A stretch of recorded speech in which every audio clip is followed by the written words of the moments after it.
And you are going to. Okay, there we go. Okay, welcome everybody.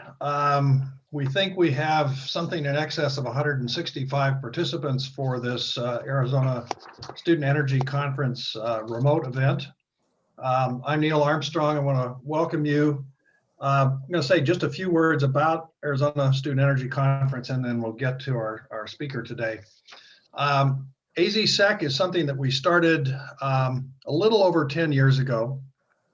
The initial idea was to gather students together first from U of A and Arizona State University on a once-a-year basis to enter in research discussions over a pretty broad spectrum of activities, force the students to be as cross-disciplinary in their discussions as possible. That turned out to be pretty easy for the students to do, much more challenging for the faculty.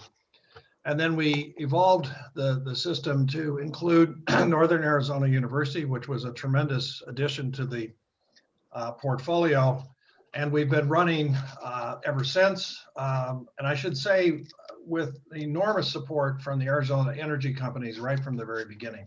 They had a vision that this was something worth supporting, and we're really grateful for them to get that off the launch pad. Over the last year, we had our annual meeting electronically, and we decided that went so well we would try one of these spring events. And we think that this will become a recurring part of the portfolio for this event. Before I go on, I want to introduce the senior members of the panel here: Steve Goodnick from Arizona State University, Gabe Montano and Tom Acker for Northern Arizona University, and Rubina Syed, Ruby, and Lori Emler from ASU and U of A, respectively, without whom this event simply would not have happened, along with Jarnell Yost at NREL, who helped get things organized from their perspective. And I also want to give credit or give a shout out to the student committee members for AzSEC. There are two from each university: Alexander Rothier and Max Patterson from ASU, Michael Anderson and Tarek Al-Assad from U of A, and Alex Dahlman and Jose Alvarez Guerrero from Northern Arizona University. And they've been very helpful as well.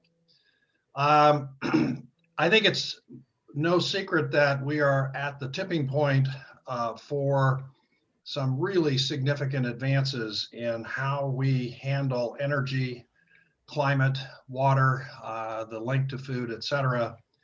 And as I was listening to a congressional hearing last week in the House Energy and Water Committee, I was reminded how important it is to Congress that the Department of Energy, and specifically its national laboratories, have impact on the ground in all 50 states, not just the states in which those labs are located.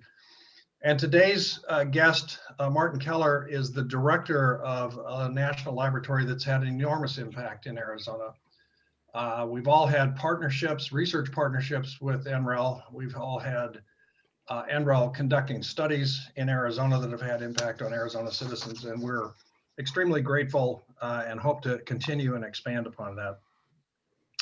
So without too much further ado, Martin Keller is the director of NREL and has been so since, I think, 2015. For those of us who are old enough and did reviews of NREL back in the 1980s, I can tell you that when he came on the scene, there was a real burst of enthusiasm and excitement at NREL, and it's proven to be an incredibly good get for that government laboratory. The quality and breadth of the basic science, the quality and breadth of the applied science, the innovation, and just the whole concept of a national resource has really been stepped up. So we're lucky to get him here. Dr. Keller was educated in Germany at the University of Regensburg and has, as you can see from his bio, an illustrative scientific career, an illustrative career in innovation, and has brought those skill sets to NREL as their director. And if you, the one thing I notice especially is the incredibly high-profile journals that are all now up on the wall whenever you visit NREL, and I think that's something that indicates the big changes that have occurred. NREL is going to be at the forefront of a lot of what we do. in the way of reconfiguring our society for full decarbonization by 2050. And I think that, as he will probably reflect, that's a breathtaking goal that we've taken on here. But I think it's time for us to do that. And today he's going to talk about research at the National Renewable Energy Laboratory to enable a decarbonized economy by 2050. And before I turn it over to Martin, I want to say that we'll have questions and answers at the end of his talk. There is a Q&A box that you can click on and you can begin to enter questions, and we'll get to as many of those as we can possibly get to in the time that we have. So, Martin, thank you so much for being here today, and we look forward to your contribution. Neil, thank you so much for the very, very kind and nice words. Look, I tell you, what I want to try to do in the next 40 minutes is to hopefully start to poke especially US as also the next generation who actually we need to really clean up our environment and save the planet. So what I look, honestly, to be upfront already, if I would have all the answers, I wish I would. We definitely don't. So we need the brightest minds across all the different organizations, from national labs to universities to industry, nationally and internationally, because I always make this comparison. Flying on the moon was easy in comparison to really decarbonize our economy by 2050. So that will be a major challenge. So let me share my screen. So let's do this. And then I hope by going to the slideshow that you all can see the slide in large. So I hope this is coming across. Good. Yeah. So let's dive into this. What I want to do is, again, start a little bit on a little bit of the energy history, then talk about the so-called mega trends. And I want to talk about this because this what we just finished was now a couple of years exercise to come up with the strategic plan for NREL. To say, what will we do the next 20, 30 years? What's important? And we used one of the guiding principles, one of the mega trends, where we had a lot of internal and external meetings to really fine tune. And then I want to talk a little bit about strategic initiatives and touch on these three big initiatives what we are working on to go forward. So just all to remind us about the energy discoveries. Well, so when you look at this, whatever the first type of using energy again was fire. I mean, 200,000 BC, a long time. And then even when you look back around 200 BC, we used natural gas. Windmills also along with us, 644. And then we see the steam engine came, completely changed the way we used and then used the industrialization all the way then to coal mining, 1748. And then oil drilled, 1589. And then leading to nuclear fission, 1942. Big wind farms in about 1980. So you see when you look down on this, historically over the long run of our Earth, we actually used a lot of renewable energy for a long time. And then oil and gas and coal came along, and then we made this big change. And then suddenly now we might go, back to the future, so to speak, by using renewable energy, hopefully at a very large scale across our globe. So let me talk a little bit about this mega trends. And again, this is some of them, you might be familiar with them, but this again, definitely not an inclusive list, but we use some of this really to guide our research portfolio, linking this for the next 20, 30 years. We will talk about cyber threats. We will talk about electrification. Neil, you brought up food, water competition, because again, a lot of this is really connected. Energy and food and water, it's all intertwined. Population growth, one of the biggest mega trends, as you all know. Economic development, and especially also urbanization. Just to bring the urgency of some of these mega trends to the forefront. Population growth, you all know by 2050, we're expecting about 9.8 billion people on our planet. So how do we provide energy, water, food, resources to our planet? If we continue on the same trend, we will use many more times the resources our planet would be able to provide, definitely not a sustainable way. So how do we change this long-term outlook? How do we do a better job in getting our resources back into our economy? And we will talk about this in more details. This will be a major, major issue for us to come. The next is food and water. Again, what I said, how do we feed all these people? And not only food, but also how do we provide water to all these people? Water will be a major, major issue. Many million people on our planet don't have access to a clean water source. We deploying our groundwater reservoirs very rapidly, not only here in the US, but across the whole world. A lot of water is used for irrigation to grow food. How do we deal with this in the future? This will be a major challenge, also linked back to energy, because we always say we have a lot of water on our planet, but most of the water has too much salt. So suddenly, how do we do this forward? How do we do this in a sustainable way? This is keeping us very, very busy. And then there's urbanization.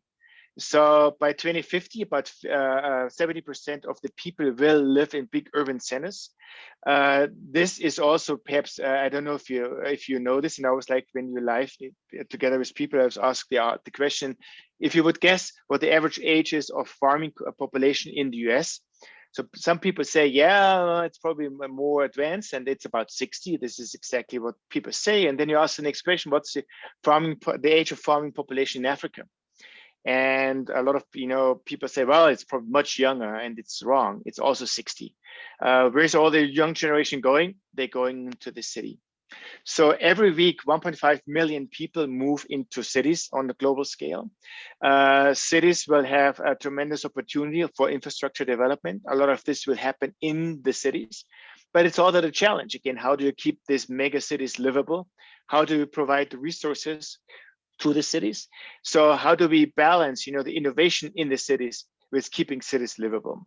And by the way, if we all move into the cities, who is then growing our food? And how do we then make sure that the rural communities are not completely falling behind, not only here in the US, but also on a global scale?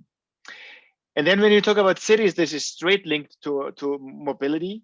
I always like to show sometimes these pictures, when you look into, and some of these you see on the right side with all the cars here. This is a picture taken on Easter Sunday, 1917 or 1914.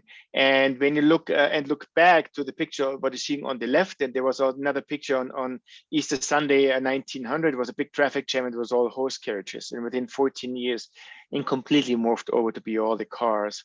And this was a game changer in transportation, to go from a horse carriage to an automobile to a car.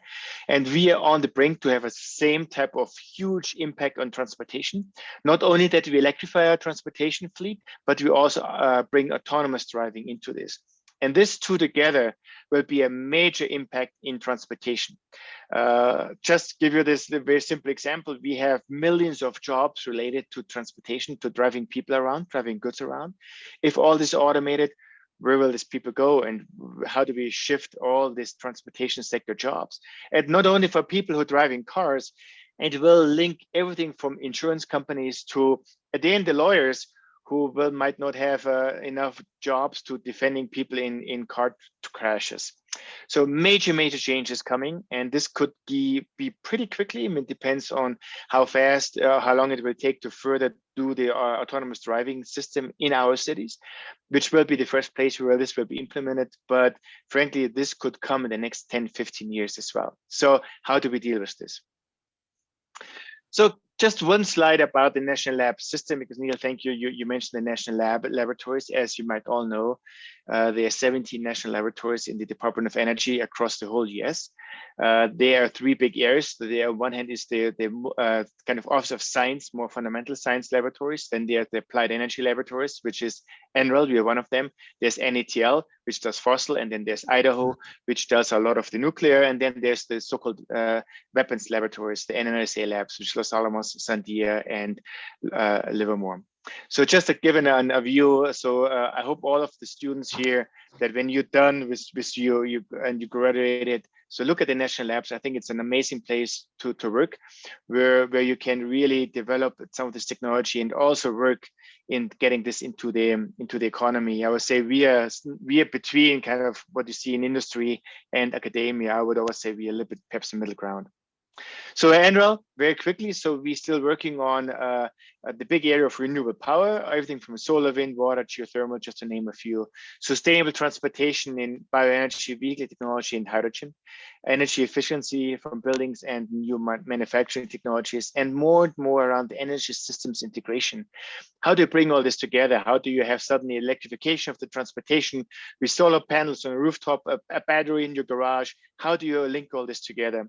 And how do we develop the energy systems for the future, which are probably hybrid systems and which are really integrated. And this will require a lot of different disciplines working very, very close together to develop the energy systems of the future. When you look at the NREL at a glance, so we have a full-time staff, about 2,500 people, but when you add everybody, the whole workforce at NREL, we are close to 3,000 people now. We also, over the last couple of years, really expanded on postdocs and grad students and undergrad students. I tell you personally, I think bringing students to our campus is like fresh air. You're bringing new concept in. Sometimes it's always good to work with the excitement of students and postdocs and grad students, because this keeps our scientists on the toes and helps us to really develop and be at the forefront of where innovation goes. So we are super excited, and especially also encourage all of you during the summertime, see what some of the, and again, across the whole national lab, what internships we have. This is my favorite season when all the interns show up, because this is a whole new kind of feeling on our campus. So I was super excited. And the last year we did it virtually. This year we also have probably a virtual program. Hopefully next year when we all vaccinate, we're going back to having all of you on our campus. So we have very nice facilities. We also will talk about this. We have a lot of work with partnerships in industry, academia, and government, more than 900. And now again, our campus is kind of a living laboratories. Just to give you a few high-level slides before we go into some of the future, what we're still going on. Some people say, well, you know, solar, all the research is done, so, you know, declare victory and move on. And I think it's not the case. So there's a lot of work still going on the solar research, all the way from how do we integrate large amounts of solar into our power grid? How do we improve efficiency, lifetimes, and manufacturability? A lot of new technology now is flowing into the solar market also, and I will talk about one slide about new materials. We think we're on the brink of changing the way we're doing manufacturing and how we make solar panels, and I will show this on the next slide.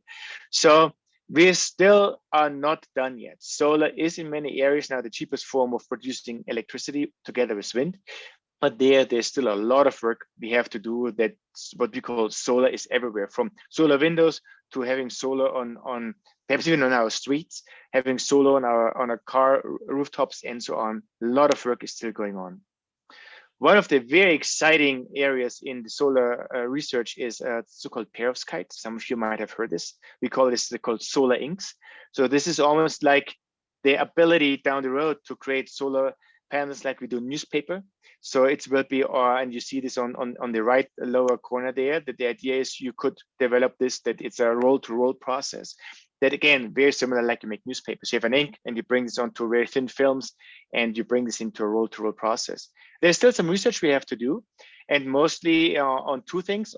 First of all, it was the efficiency of on the kind of perovskite molecules. So we've made a lot of progress across the whole research portfolio on the NREL, but across the whole teams working around the world around these perovskites right now.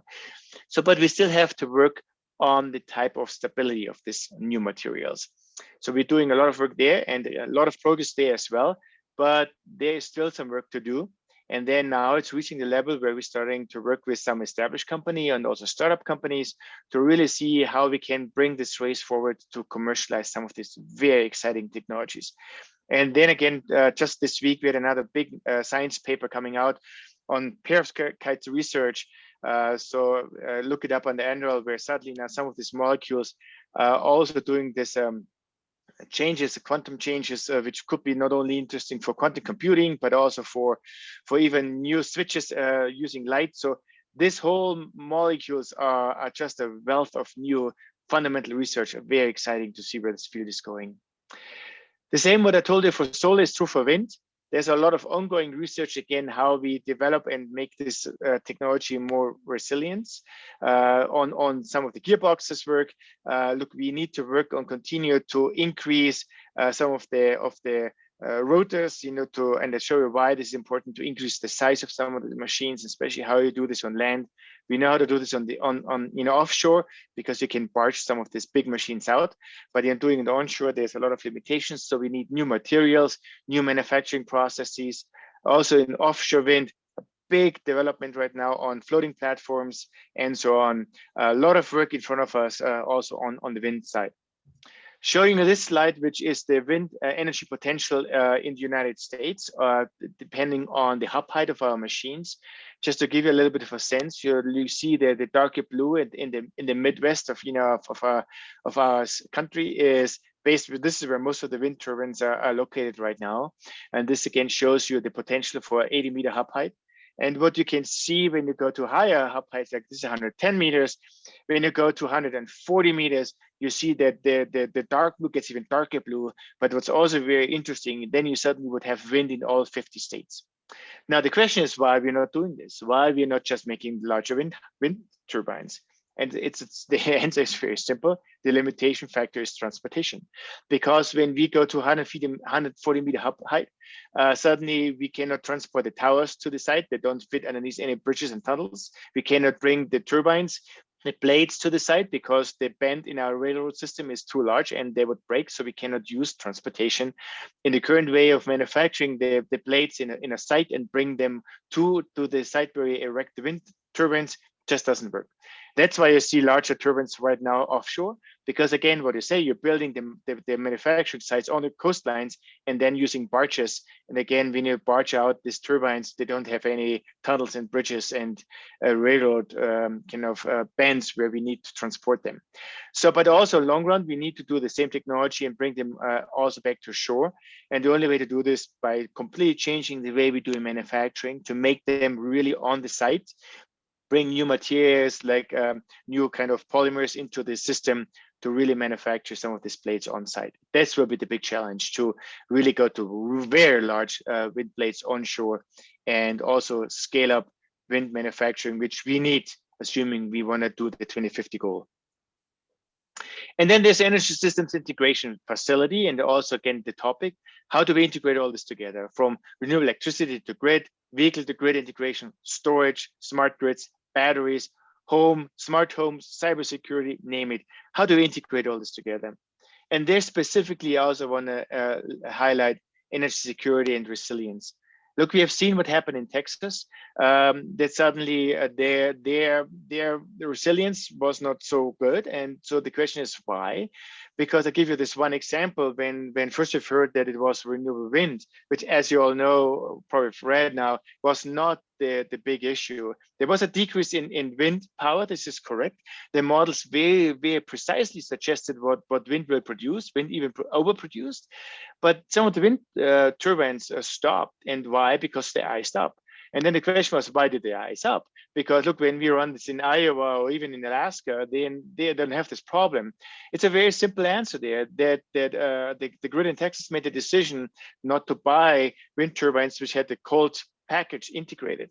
Because nowadays there's for the northern parts in the US, you're buying wind turbines which have heating elements in there.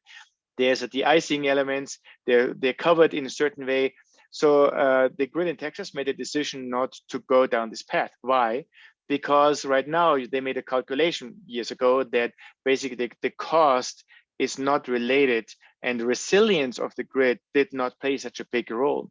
So we need to bring this resilient concept into some of these public-private partnerships and also on the energy purchasing agreements, because frankly, right now resilience will be more and more important because of the big environmental changes we're seeing. But we honestly really don't know right now how you bring resilience and how do you take this type of cost into the development of the grid. So we need to get much better in developing the resilience concept, but also the energy security, and their cybersecurity will play a major role, especially if you kind of decentralizing our grid, putting more power electronics devices in our grid.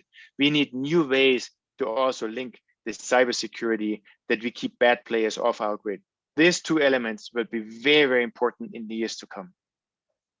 So now let me use this and look a little bit into the future, where we're going with all this. And again, what we have done, we did this, what we call environmental scan, by looking and talking to many experts and internal, and had a lot of working groups also with our students and postdocs, and so roll all this up and see, where are we going? What's the trend?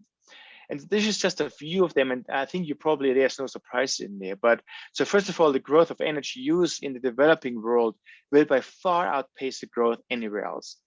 India, just as an example. I mean, so we, I think, also have a mandate as such a blessed country to see how can we help them to bring electricity to the villages and bring light to their buildings. And this will be huge growth coming in the next years, just to use one country. Global renewable power demand will grow. The trend is off. I mean, nobody will stop this, because even not only in the US, but in many other areas, renewables is becoming the cheapest way of producing electricity, with all the intermittency problems we're dealing with. Urbanization trends will dominate new infrastructure growth. We talked about this. People move into the cities. Electrification, electric vehicle adoption will grow strongly. And you're seeing this right now, the trend. You've probably seen what GM announced. No combustion engines after 2035. How do we deal with this? How do we integrate them into our grid? How do we develop all the charging stations? How do we bring the same standards for all these charging stations across the US? There's a huge amount of work we have to do. But this said, at the same time, the demand for high density liquid fuels will also grow. Airline traffic, heavy duty traffic, diesel need across the world will grow. The question is, how do we produce diesel and jet fuel for the future? Can we find new ways for doing this? And then there's so-called 3Ds, digitization, data, decentralization. This will be here in the US a major effort, which we will have to understand how we will do this in the future. And then this big kind of mega trends led to what we call 3 critical objectives for NREL for the next years to come. So number 1, integrate energy pathways. Again, this is what I told you. So how do we integrating all this together? We're moving into this, that we don't even have smart buildings. We will have smart cities. We have autonomous cars, and they all will communicate with each other. So we have electrification going on. We still need to figure out how we're producing process heat for our industrial systems. How do we decarbonize cement, and on and on and on and on. So we need to integrate all this together and develop new integrated energy pathways. And again, for NREL, this means all the way to further decrease the cost of renewables, all the way to look into long-term storage, and all the way how we're integrating all this using cybersecurity and resilience of our energy systems as a major kind of point where we need to take a look and watch. So this is what I would say right now, the biggest challenge for NREL. This is where most of our programs all now integrate towards this integrated energy pathways, all the way, again, what I said, from industrial to communities and the electricity grid to our transportation. And then there's this third element we call electrons to molecules. Very soon, electricity will be the cheapest way of producing energy. So now the question is, can you diversify an electron? Can we use electricity and create carbon-carbon bonds? Again, all the way to new materials, but also to new fuel, to new perhaps and long-term energy storages. So we will have a deep deployment of renewables, where a lot of time might lead to curtailment of our solar farms and wind parks. So can we use this electricity and do something else? We call it electrons to molecules. In Germany, they call it power to X, power to gas, power to liquid. Same concept. We need to really understand, and we need new ways to develop this concept. We know how to do this right now, but it's still too expensive. We probably need to decrease this cost by at least a log, or perhaps 3x, 4x. So we need to do it cheaper. And then the last one is circular economy for energy materials. What I said, we need to do much more forward-looking how we're using our resources. Right now, we're taking minerals out of our mines, we're making our devices, and then we throw them into a landfill. How do we do this? That we bring all the materials back into the circulation, into our economy. So a lot of times recycling is an afterthought. So we need to start early on how to see how we are recouping all of our minerals. Batteries, good example, but if you electrify all our transportation, we cannot have a system where we have a really hard time to recycle all the lithium batteries. We need to have this process earlier in the development of some of the energy technologies. So what's triggering of all this suddenly? And again, this is what I like to show here, how cost of renewables were falling. So why do some of the utilities already make these big changes? Because it is cheaper to close down some of the coal plants and go to wind and utility scale. because this is just a pure driver also on cost. And this shows you how this is developing up to about 2020. Look, nuclear is about 163, coal 112, gas combined cycle is a 59, and wind in the average right now is about 40. But look, there's other examples out there. Look on the upper side, you see what Excel is doing. Look where the cost now for kind of new utility scale solar and wind solar, all of them, including 4 hours of storage, are now down at $36 versus $21 for wind by going online 23. And now the latest power purchasing agreements are now even lower. So this is not the end. We will see even a further decline in renewable costs, which is awesome news. Now the question is, if you go to deep penetrations, how do we integrate all this together? And how do we do this that the grid is still resilient and reliable? In addition, what we're seeing is we're changing the way we're using electricity. So historically, we had kind of big, let's say a nuclear power plant or a coal plant, and the electricity was flowing in one direction to our houses, and we just used it. And now we're seeing that the grid is going bi-directional. So we have solar panels on our rooftops, so we're putting electricity back onto the grid.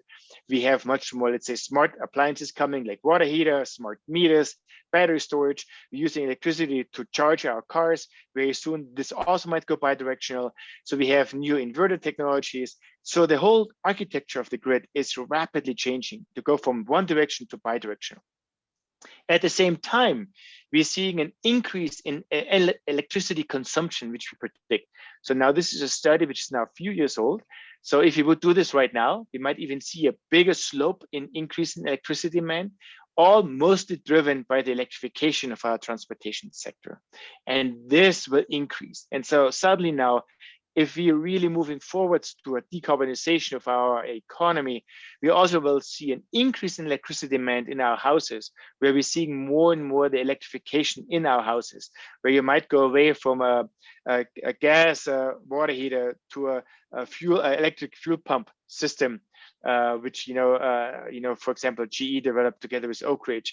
So there might be more and more electrification going on in our houses. So this two drivers will increase the energy demand, electricity demand on our grid, but the biggest driver there will be transportation.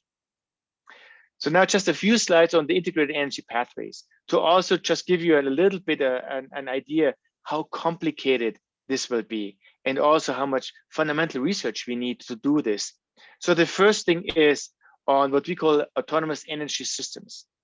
So when you look in the way the power grid, transportation, buildings, and even wind parks develop, this will not be possible to control, let's say, our grid in a control centers as we're doing right now, where humans mostly turn the dials and switches to keep our grid operational.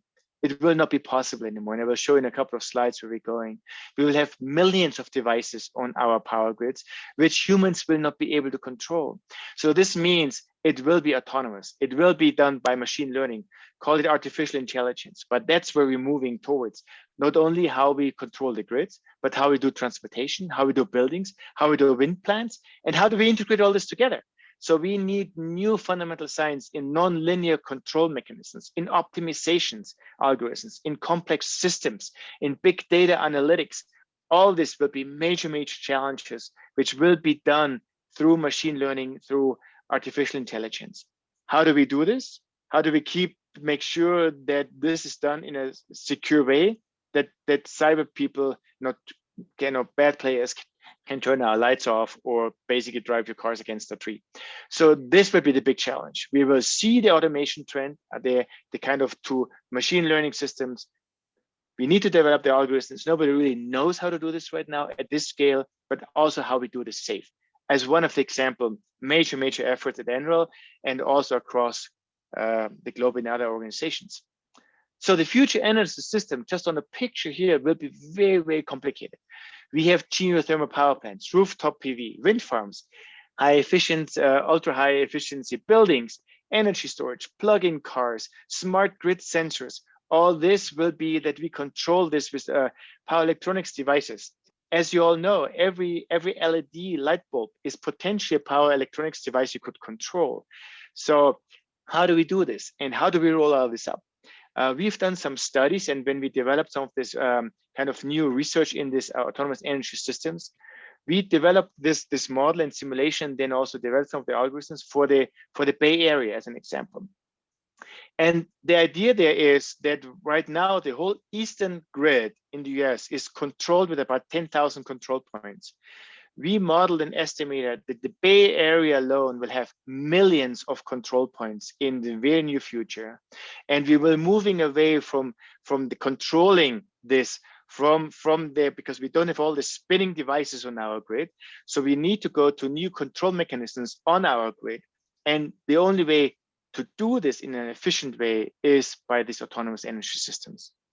So the concept we are working on there is by using this kind of almost like where you're breaking the grid into small manageable devices, let's say up to 1,000 around the customers. So this, for example, could be a small subdivision with 1,000 different devices from charging stations in our garage to smart devices in our homes to the energy storage in our garages and so on. And from there, you roll it up to the distribution level, which will be in the millions. And from there, you roll it up to the transmission level, which could be hundreds of millions. So when you look at this, the way what we need to do there is mind-boggling. And also sometimes when I look at this, almost a little bit scary, because I said, oh my God, how do we do this? And frankly, now when you look into the 2035 time goal, what we want to do there to develop this clean energy system or electricity system, that's a large challenge in front of us. And then, so now the question is, it's very, well, you can model and simulate all this, but look, I mean, as a scientist, where by training I'm a microbiologist, when I looked in bioinformatics as my history, I like to really test this in the laboratory. And again, the point is when you develop all these models and simulations, I think we should not probably go from the models and simulation and put this directly into our grid and then put it on the grid, close our eyes and hope everything works. That's not how we can do this. So how do you step this from model and simulation to the big enough size where you can then take these models, validate these models in a live system, and then roll it out? This is why we developed what's called ARES, so the Advanced Research and Integration Energy System. So now this is a 20 megawatt scale system. And again, this is where we over the last years changed some of the whole and some of you might be familiar with our so-called wind research center we had towards Boulder, where we had already wind machines, and there's solar panels out there, and there's battery storage. But now we moved this to a real whole new campus. To do this at the 20 megawatts level, we're bringing all these different components together, from ultra-fast charging of cars to hydrogen generation to wind turbines, solar panels, creating this system where all of this is present to do this virtual emulation environment. So what is this virtual emulation environment? So you take models and simulations, but then you feed live data from live wind machines, from live solar panels, from live charging stations into the system, where you take live data from some of this hardware in the loop systems, and then you're taking this and emulate this from one of these devices up to millions of these devices. So this not only helps us to run this at 20 megawatt level, which is the regular size behind the substation, which is important for utilities, but it also gives us the opportunity to take this on live data, combining this with model and simulation through emulations, and roll this up, for example, to the whole eastern grid in the future. Two things: this will take a lot of computing power, a lot of really these devices in the loop, but this is now a very unique facility across the whole globe, because not too many facilities bring this modeling with the emulation and the live equipment at a 20 megawatt level together to then emulate up to large scale grid systems. So why is all this important?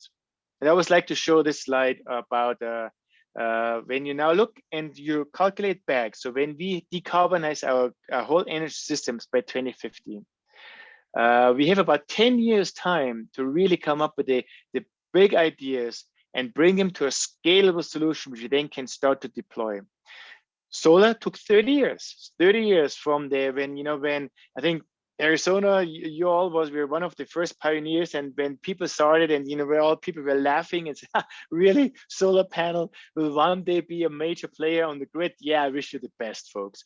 This was the sentiment. It took 30 years from the concept to now really be one of the cheapest way of producing electricity. we do not have 30 years to close this innovation gap. We have about 10. So how do you do this? That you identify what the innovation gaps are, and then how do you really scale from the early stage to a deployment stage? And how can you accelerate this by a factor of at least 3?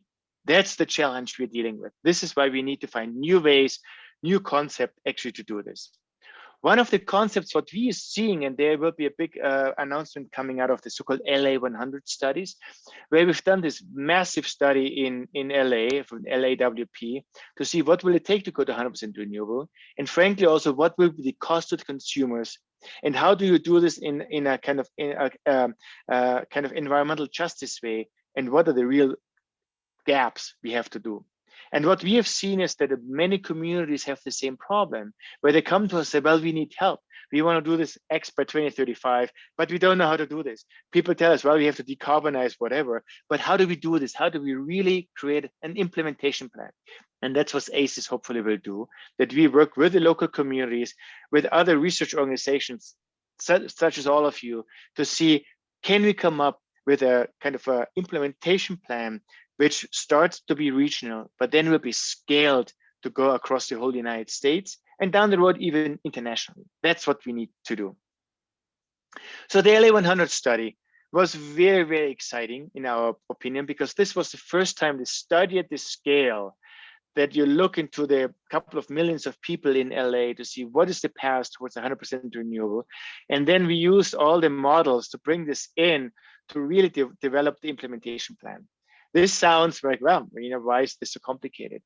The problem is, and I will show this on some of the next slide here, that to do this, we needed to develop and completely change the way we did model and simulation to accomplish this. Because it's not enough just to, for example, to model every house in the annual integrated or average energy consumption for a building. No, you need to model every building on a 5-minute increment. Because if you just say, well, that's the average use, that's not good enough if you go to 100% renewable. We need to model all the proposed charging stations coming online. We need to model the transmission lines coming in. We modeled every building to see if you can put solar panels on their rooftops based on LiDAR data. And then also very important, we also put into the equation, how is the acceptance rate of putting solar panels on your roof based on the community where you're living in? So very, very complicated. So we just did over 100 million high performance computing simulations. So our HPC, and honestly, when we walked into this 3 years ago, we had no idea how much computing space we really needed. It just basically took our high performance computer over. So we need to develop this infrastructure level insights to realize these ambitious goals.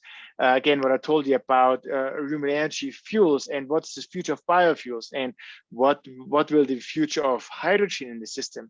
What does it mean suddenly to not having some of the combustion turbines running on natural gas? How do we decarbonize this? Rooftop photovoltaics, what are potential wind plants we can build in the LA situation, and so on and on and on and on.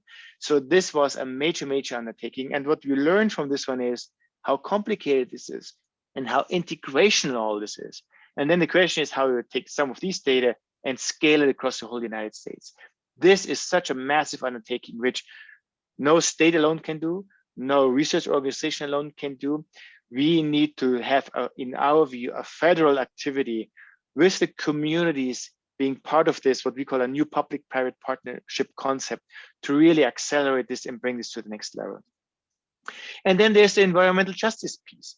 And some of you might have heard this, that we extended this now a year and a half ago, where we brought the Cold Climate Housing Research Center in Alaska to be part of the NREL family, because we realized when we talked to some of these folks who've done an amazing job to work with the rural communities in developing new kind of building concepts for some of these really indigenous people who now all have to move away because of the ice, the offshore ice is changing through the warming of Alaska. The permafrost is changing.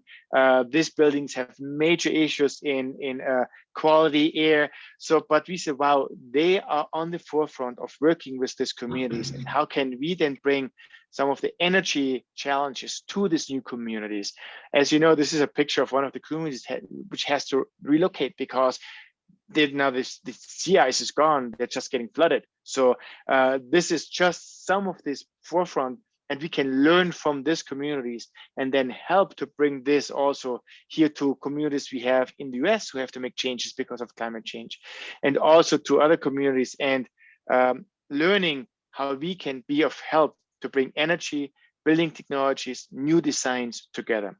And how do you make these changes without penalizing some of the communities which might not have the financial resource to put solar panels on the rooftop, or cannot have a charging station in the garage?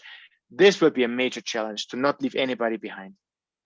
So very quickly to finish up, there's a lot of work also in the electrons to molecules. And again, high level, what this means is, how can you take CO2? How can you take some of the cheap electricity? How can you capture, concentrate this, and use new conversion technologies in catalysis, electrocatalysis, hybrid electrobiocatalysis? And how can we create fuels, chemicals, materials, and storage? That's a big challenge. We need to know, because down the road, it's not likely that we can continue to pump hydrocarbons out of the ground. We have to make them in a different way. Hydrocarbons are amazing molecules, great energy density, but we need to make them in a different way. And the same is true for the circular economy of energy materials. I showed you already that right now we're doing a linear approach. You take it, you make it, you dispose. How do you go into this design where we recycle, reuse, remanufacturing? This concept has to start much earlier into this way we're making this. We started to do this now in polymers. So 2 areas there where we said, okay, how can we upcycle polymers? So why do we have so much plastic in the ocean? Because we really don't know very well how to recycle plastic, and it's not working too well. So can you find out new ways by doing new deconstruction technologies? For us, I mean, plastic bottle is another way of a very complex organic molecule, as you find in the bioenergy side in a tree or in a piece of grass. So how can you use this and find new ways to deconstruct it? And then can you create this starting products, which are then creating even higher value molecules down the road? And then the other way is, okay, what about if we find new plastics which are much easier to be recycled and degraded in nature? This is, in my opinion, not only for bottles, but it's also for the next generation of wind blades, to what we need on polymers across in other technologies, even in solar and around our daily lives and in cars and so on. So we needed to be better to bring this great materials back into our economy. To do all this will require collaboration with industry. We will not be able to do it without our industrial partners. That's why we put a lot of effort in there in industrial partnerships. So in 2020, so we have now more than 900 partnerships with industry, academia, and government. We also have 274 new partnership agreements. So last year we broke a record to go now over 100 million, which was a tremendous growth for us over the last 4 or 5 years. We more than doubled this effort. We developed a lot of unique partnerships because we realized this problem is much too big to do this alone. We need to have partners from the very early stage in academia all the way to industry who will actually pay the bill to make this transition happening.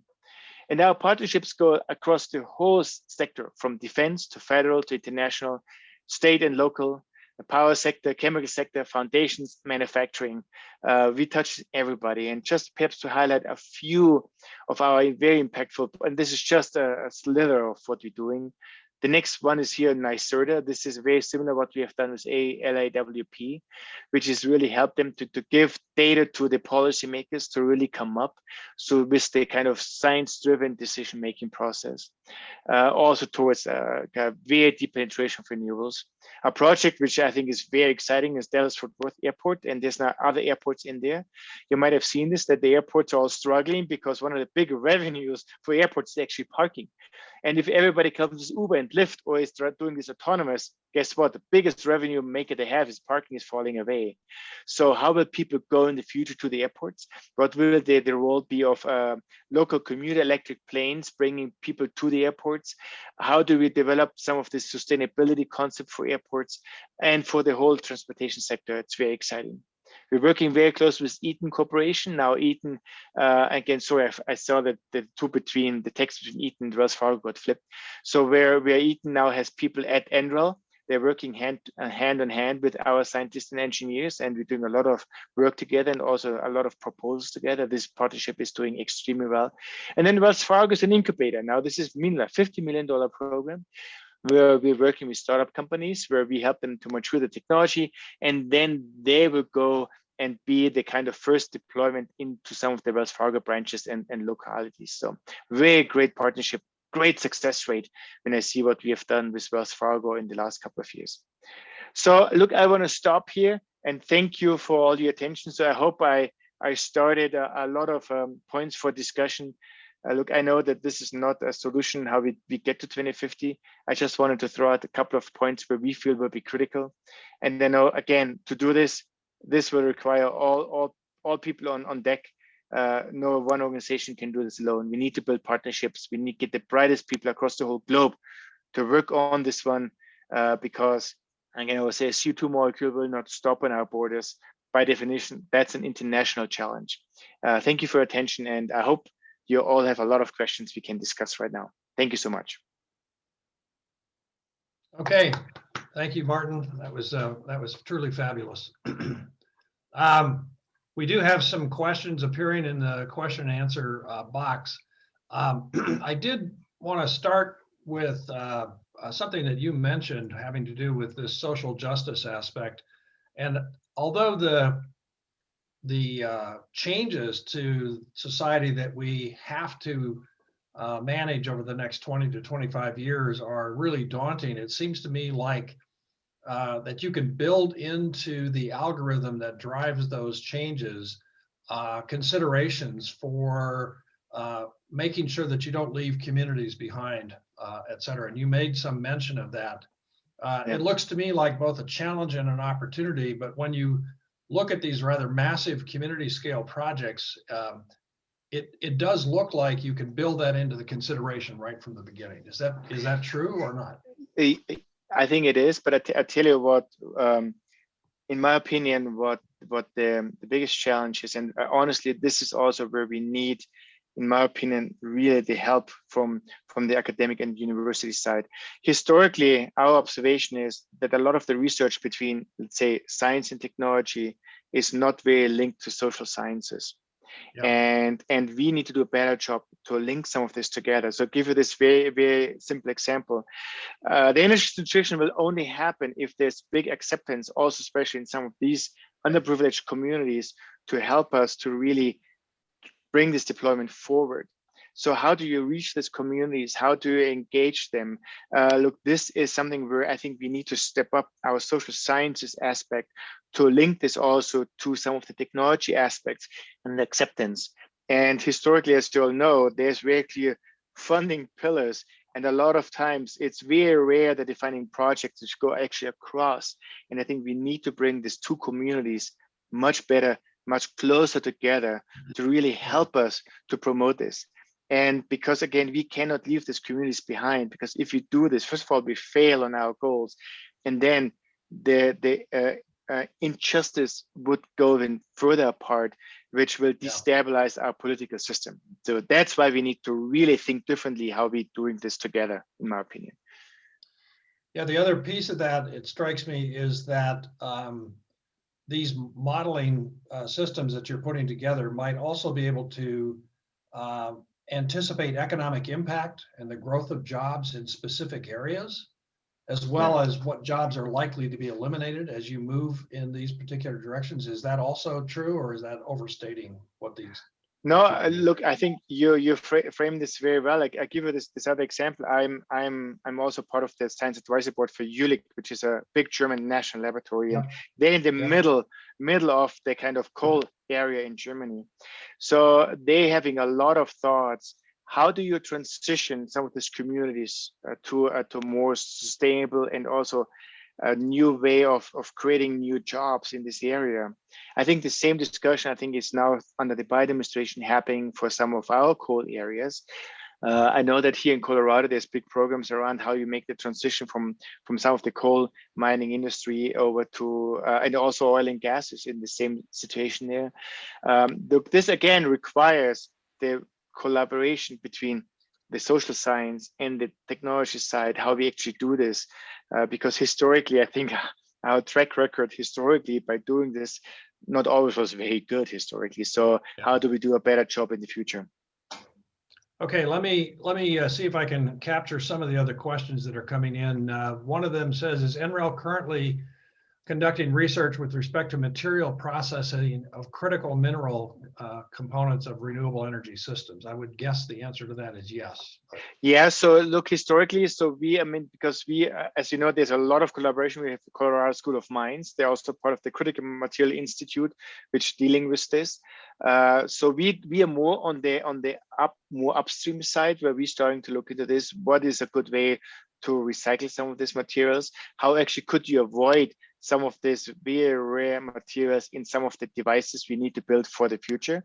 But look, this is also very interesting because, for example, right now, we're doing pretty okay right now on solar panel recycling, because we want to get the silver back out.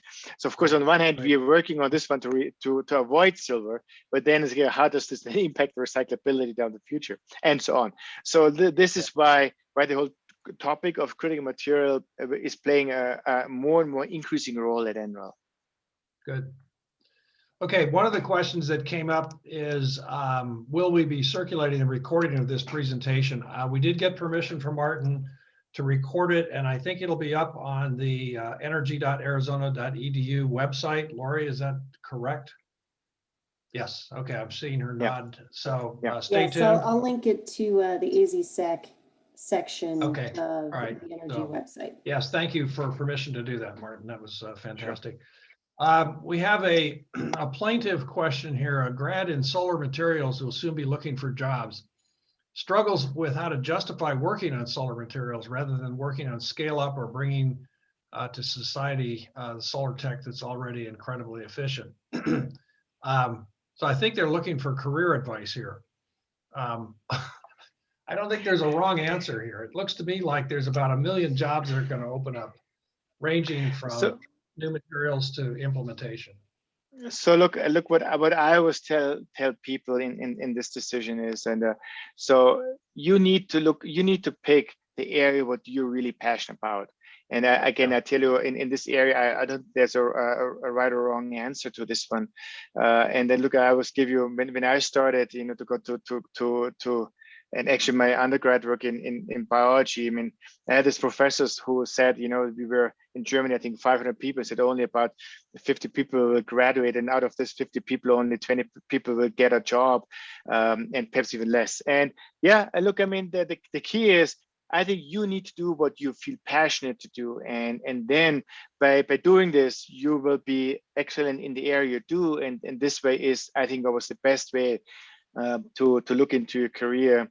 And I always say, don't plan your career, plan your impact you want to have. And I think that's always very important. Look, in this field, in my opinion, there's no wrong answer. I think this is where the future is going right now, in my view. Yeah, I agree. Well, I have to reward one of my students, my class, for coming to this. And since we didn't have class today, Ellie wants to know, did your models of integrating clean energy into communities consider addressing current energy distribution problems, such as weatherization systems, or preventing flaws that caused fires as in California? Yeah, look, this was a big part also of the kind of big study, because look, I'll tell you, for example, some of the issues, what we're seeing, that some of the housing in area which is not as well funded, some of the structures will not even support to put solar panel the weight on the rooftops, because they're just structurally not built for that. Look, this is all these things is why it's so important to really focus also on this communities and how we can help them. So look, the weatherization project is a great initiative out of DOE. I think in my personal opinion now, we also have to think about how we're expanding these initiatives, because it's not just insulating our homes, but also how do we develop the homes they can kind of housing some of the new things what we're seeing on storage and solar and so on. And I think that's what I hope also that the weatherization project within DOE is even expanding in the scope what they're going after. Okay, I think we're running up against time. I've got one more question here that I think we can get to, and maybe more. This person, Danielle Caron, wants to know about shifting the cost mindset to a more sustainable mindset. It's true that most people and companies look at the immediate cost rather than the future impact. I think the answer is yes, we need a change in mindset, but does the modeling at scale that NREL is doing, is that built into that modeling as well? Yeah, look, that's exactly one of the what I try to discuss a little bit on the resilience side, because look, right now there's no incentives built in to worry about resilience. Again, the Texas model showed this very clearly. So we need to and again, this is honestly also where kind of not only standards but also kind of policy can be very helpful. That you really build not only cost models, but also bringing resilience into the models. And frankly, then the next level also is sustainability into this as well. Look, I mean, this is where I would say our planet is in general for many areas moving towards this. I think the big driver also will be the consumers, because frankly, you're seeing this on some of the companies. Why do they make the change? You probably all have seen the ads for Coca-Cola and Pepsi and Dr. Pepper together. So well, every bottle, we want to get them back.